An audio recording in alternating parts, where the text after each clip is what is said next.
It's our stories. Welcome to a world where real stories sounds like a movie script.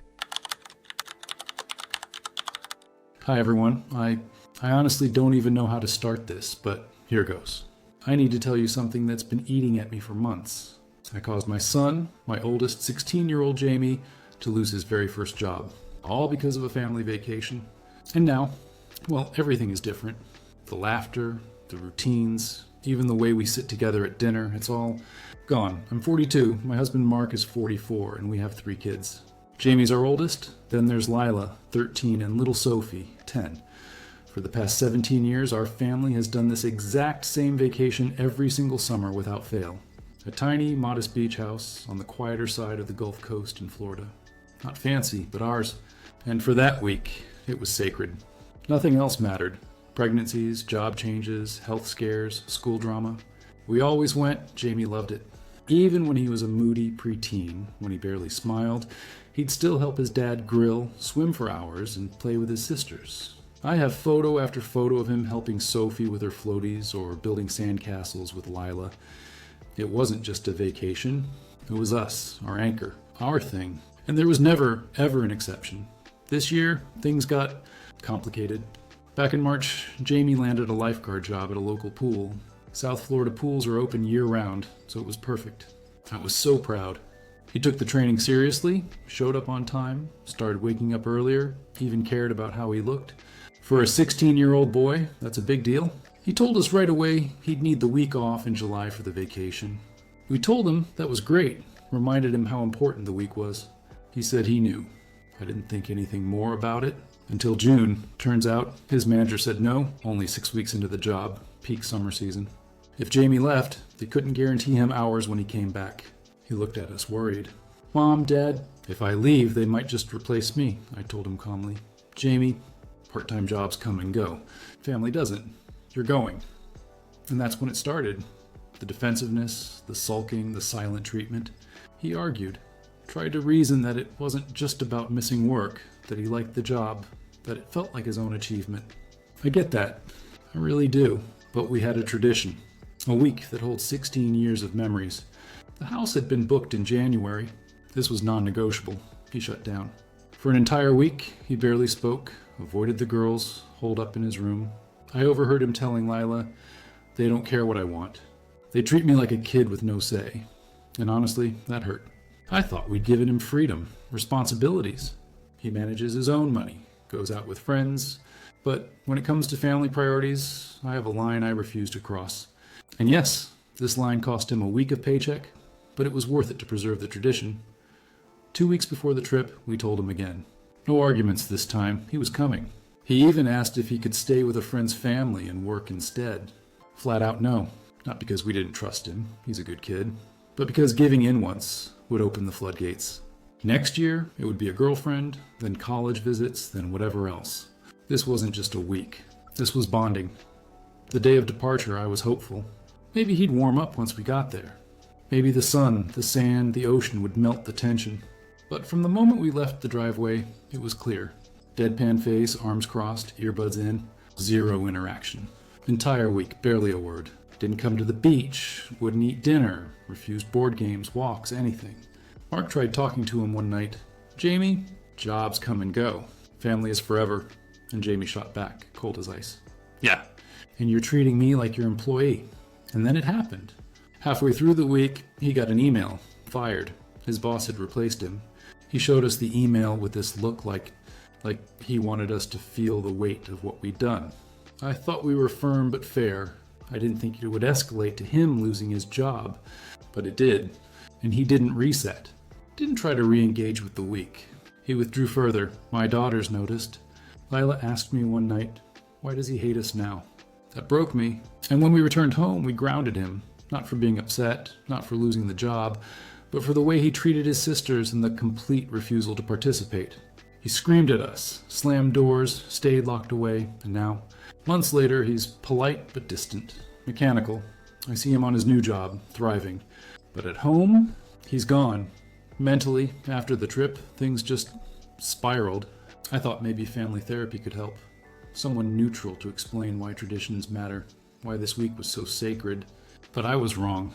The first session, Jamie barely said a word, and then the therapist asked him directly, "What wasn't heard?" And suddenly, like a dam breaking, he exploded. "They don't value me as a person with my own choices," he said. "They value me as a prop in their tradition." Mark immediately interrupted, "That's dramatic." And just like that, Jamie's anger doubled. "You don't get it. It's not over a few shifts. I lost trust," he shouted. The therapist asked us to step back, to just listen. Mark got up furious. "If you side with him, we're done," and walked out. Therapy ended right there. Jamie didn't say a word on the drive home. Silence stretched between us, heavier than any argument we'd ever had. Then came Thanksgiving. Family everywhere. My parents, his grandparents, my sister. My mother-in-law complimented how we'd kept the beach tradition alive. And Jamie? He looked at her like she'd insulted him. "Yeah," he said flatly. "They'll fire you from your own life if you try to miss it." The table went silent. Mark tried to intervene. Jamie didn't back down. "They forced me on a trip, got me fired, and then grounded me for not being happy about it," he said. Everyone stared. My father-in-law just sighed. My sister gave me a look like, "Is this true?" And I didn't deny it. Mark went defensive. "We didn't ruin anything. He got another job." "Not the point," Jamie said. And then he left the table. Lila ran after him. Sophie started crying. My mother whispered, "Maybe this wasn't handled well." And she was right. The entire dinner was fractured. A week later, Jamie turned 17. He barely acknowledged us. Celebrated with friends instead. I found a typed letter on his desk. I didn't want to read it, but I did, and it shattered me. Lines like, "That trip isn't a tradition for me anymore." It's a reminder of when I realized you'd rather preserve a picture of what we used to be than accept who I'm becoming. "I don't trust you to support me when I make decisions for myself." He said he was planning to move out after graduation, might skip future trips. "Won't fake family happiness for our peace of mind," I cried. Not because I think everything he said was fair, but because it was real. He's serious, and Mark, he was quiet for days after reading the letter. "This is what you wanted," he said to me one night. "Your therapy garbage, your emotional talk. This is where you led us." Mark thinks I escalated everything. If we had stayed firm, he claims, Jamie would have just gotten over it eventually. And maybe he's right, but the damage is done. Jamie barely talks to me, only about logistics. He's either in his room with headphones or out with friends. Lila has started to act cold, mirroring her brother. Sophie, she's scared, confused. I've tried talking to Jamie. "I don't regret wanting us together," I said, "but I'm sorry you feel hurt." "That's not an apology," he told me. "That's you defending it."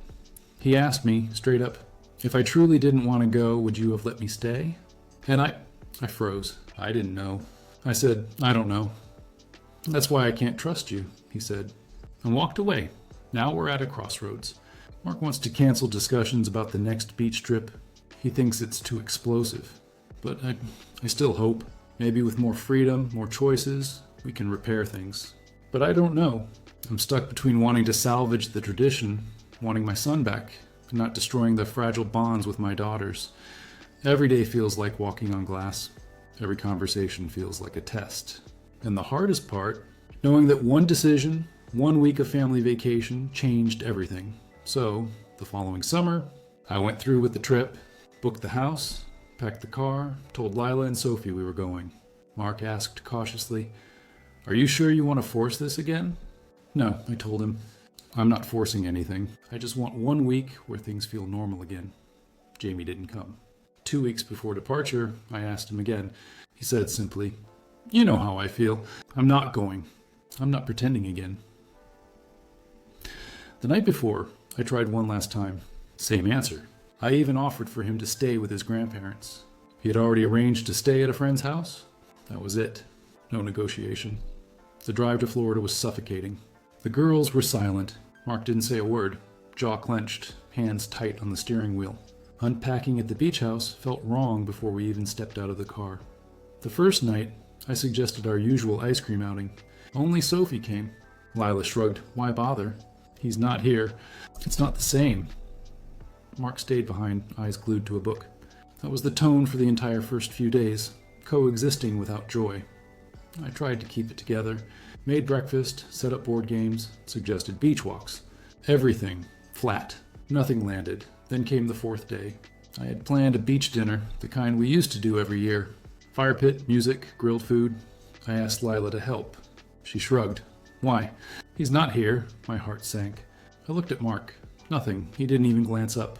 I lost it. I snapped. I threw the spatula onto the sand. I screamed. I think everyone heard me, even the neighbors. I'm so effing sick of this. 1 week. 1 week where we could act like a family again. Mark told me to calm down. That made me angrier. I yelled, I'm the only one even trying anymore. He bailed. You checked out. She's halfway to hating me. And the only one who even cares is 10 years old. Sophie was crying. Lila looked horrified. Mark stood frozen. I didn't stop. I kicked over the fire pit, dumped the cooler, threw paper plates and plastic forks into the sand. I screamed that I hated the house, the beach, the whole fake family performance. You all want to blame me? Fine, go ahead. Let's say I'm the monster now. No one said a word. I walked back to the house. Sophie followed slowly. Lila and Mark stayed outside, sitting in silence, glaring at nothing. That night, the house felt empty. Not quiet, empty. The next morning, Mark said quietly, we should leave early. I shook my head. 3 more days. We're not done yet. No point, he said. We're done pretending. The ride home felt like a funeral. Everyone silent. At home, Mark went straight upstairs. Lila slammed her door. Sophie looked lost. I walked into the kitchen, staring at a bag of marshmallows we never even used. I realized then I didn't give my kids memories. I gave them trauma, and it's been months. Mark barely talks to me beyond logistics. Lila's cold, distant, mirroring her brother's withdrawal. Sophie, she's scared. I feel like I live in a house of strangers. I know I overreacted. I lashed out. But I felt unseen, unheard, like all my efforts to hold the family together, planning, packing, creating, were meaningless. I still don't know how to fix this. I want Jamie back, not forced, not fake. I want the girls to feel safe and happy in their own home. I want Mark to stop blaming me for everything. And I want a family vacation to be joyful again, not a funeral. So here's my question to anyone listening, watching, reading. What would you do if your family fractured over a vacation? If a single week of tradition destroyed trust, laughter, closeness, can it be rebuilt without giving up boundaries or pretending nothing happened? Have you ever faced a moment when doing what you thought was right hurt the ones you love most? How did you fix it? Or did it ever get fixed? I'd really like to hear your thoughts. Leave a comment below and share your experiences. Maybe we can learn from each other. Thank you for listening to the first story. Now, we move on to the second story. Alright, so here's the deal. I'm 29, make a decent living, and my girlfriend, 26, makes, let's just say, a lot less, like 75% less. We moved in together last summer. Everything seemed fine at first. We split joint expenses, rent, utilities, groceries, proportionally to our incomes. So I cover most of the bills. Honestly, it felt fair to me. She has car payments, student loans, medical bills, personal credit card debt, you name it. By the end of each month, she's scraping by while I still have money left over, but most of mine I save. I even have a fun money account to treat myself occasionally. A month ago, she comes to me and says, hey, why don't we just combine our income? That way we both have spending money at the end of the month? I stopped. I blinked. No, I said, flat out. And let me tell you, her reaction? Eyes wide, jaw tight, like I just told her I wanted to move out tomorrow. She couldn't understand why I wouldn't give her access to my money. She kept saying, we should be sharing everything, like couples do. But here's the thing. Splitting expenses proportionally is fair for an unmarried couple living together. I pay about 75% of our joint expenses, cover 100% of our nights out, and still save a good chunk every month. Her expectation that I should combine everything and let her have the same fun money I have, that just doesn't sit right with me. And then came Halloween weekend. She was going to her sister's bachelorette party. I was heading to the bachelor party with my friends. Florida trip, boys' weekend. Her sister started asking, so, how can you afford that? And for some reason, my girlfriend thought it was okay to detail exactly how much I make, how much I have saved, everything. Every number. She spilled my financial life to her sister like it was casual gossip. I was floored. Not because she wanted to borrow money or anything. She didn't. But because she completely betrayed my trust. My finances are private. She didn't even ask. She just shared it, and it gets worse. The sister decided that I'm selfish for not combining our accounts. My girlfriend ran with it. And suddenly, I'm the villain in her story. She claims I'm holding back money from her, and then, well, she broke up with me. So a few days after the breakup, I'm just trying to process everything. I sit down, think about what happened, and realize she's upset, not because the arrangement was unfair, but because it didn't match what she wanted. She saw friends, couples who combine everything, and thought, that should be us. Never mind that we had a system that worked, that was fair, and that protected both of us. I reached out to talk, calmly. I said, look, we need to be honest. I'm not combining accounts. I'm not comfortable with it. If that's a deal breaker for you, we need to acknowledge that now. She looked hurt, angry, confused. And then she said the kicker, can you just help me with rent for a few months while I figure things out? I froze. I felt this mix of disbelief and frustration. I'd already been generous, already been supporting our shared life for months. And now she wanted me to prop her up financially after she essentially rejected the boundaries we agreed on? My gut screamed, no, I didn't say much at first. I explained, we had an agreement before moving in. I'm still holding up my end. I'm not going to pay for you to live independently after breaking up. That's not fair to me or responsible for you, her reaction. Mad, furious. She said I was being cold, selfish, and unreasonable. But here's the reality. The only selfish move here would have been me bending to her demands and handing over money I don't owe her. I thought back to why we even moved in together. I wanted to help her stabilize, get out of debt, and maybe save a little while still saving for my own future. A house, security, whatever. That was the deal. That was the boundary. She agreed. But now, after breaking up and trying to pull me into the financial mess again, no, it's messy, sure, emotional. Part of me feels bad because, yes, breakups are painful. But she chose her path. She chose to break up over the arrangement. She chose to share my personal financial information with her sister. And now she wants me to bail her out? I can't do that without compromising myself. I told her flatly, no, you made your choices. You need to deal with the consequences. I'm not your safety net anymore, and that's where we stand. She's mad. I'm frustrated, but I feel clear, like I finally drew the line. After that conversation, things settled into a tense calm. She's looking for a new place now, struggling a bit, but that's her responsibility. I've been careful to stay fair, but firm. I didn't want to punish her. I just wanted boundaries respected. Sometimes I catch myself thinking, did I overreact? But then I remember the trust she broke. Sharing my finances with her sister? That's a huge violation. And asking me to combine accounts or pay rent after the breakup? That's not compromise. It's manipulation. I've had people tell me, maybe you should have been more flexible. Maybe. But here's the truth. Flexibility doesn't mean surrendering your autonomy or letting someone take advantage of your generosity. I think about fairness. I think about respect. I think about trust. And I realize if she truly cared about me and our relationship, she wouldn't have gone behind my back or tried to rewrite the rules after breaking up. I also realize something about myself in all this. I value honesty, boundaries, and independence. I want a partner who respects those things, not just someone who likes the idea of a relationship when it fits their desires. Money isn't the problem, it's values. It's trust, it's respect. And if those things aren't shared, the relationship can't survive, no matter how much love there is. So here I am, single again, paying my own bills, saving my own money, feeling the sting of the breakup, but also a strange relief. I didn't give in. I didn't compromise my principles. And as painful as it is to let go, I feel like I avoided a much bigger mess down the road.